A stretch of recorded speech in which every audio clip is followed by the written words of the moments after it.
È il primo giorno del Green Pass obbligatorio per lavorare, manifestazione di protesta a Cagliari. Roberto Tanda, lei ha 57 anni, lavora all'Agenzia delle Entrate di Cagliari, con quale ruolo?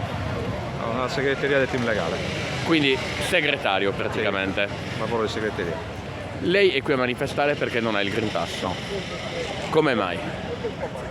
No, non sono né vaccinato né tantomeno tamponato. No.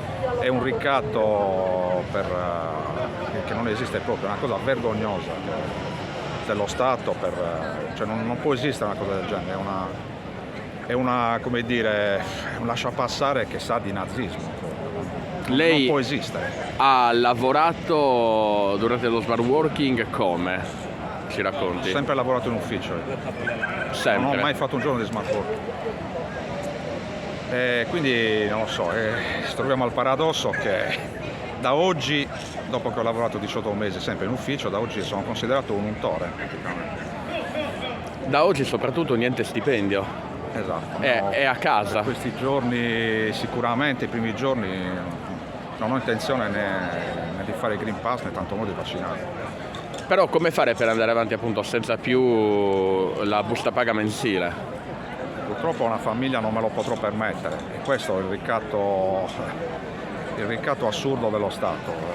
Per adesso vado avanti finché posso, poi in questo modo, poi non lo so, valuterò. Perché lei ha scelto di non vaccinarsi, per esempio?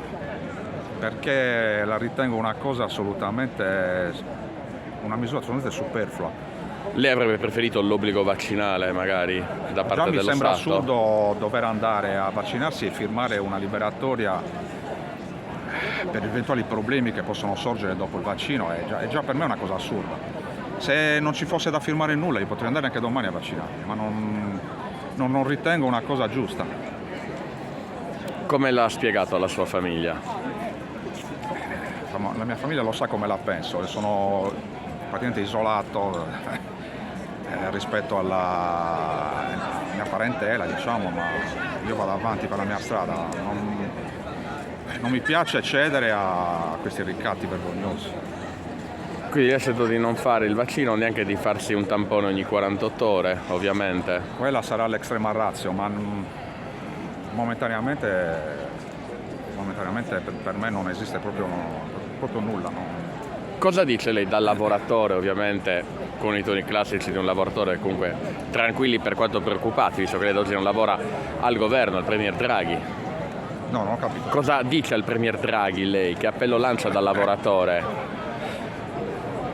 Mi uscirebbero solo parole molto, come dire, troppo tranchant. Preferisco evitare di commentare perché sono talmente avvelenato con questa gente, con i nostri governanti, che non potrei dire nulla di troppo tranquillo, diciamo. Dai. In una battuta finale, quando si parla di Covid, tutti ci ricordiamo comunque i mesi bui, i lockdown, le restrizioni, i morti.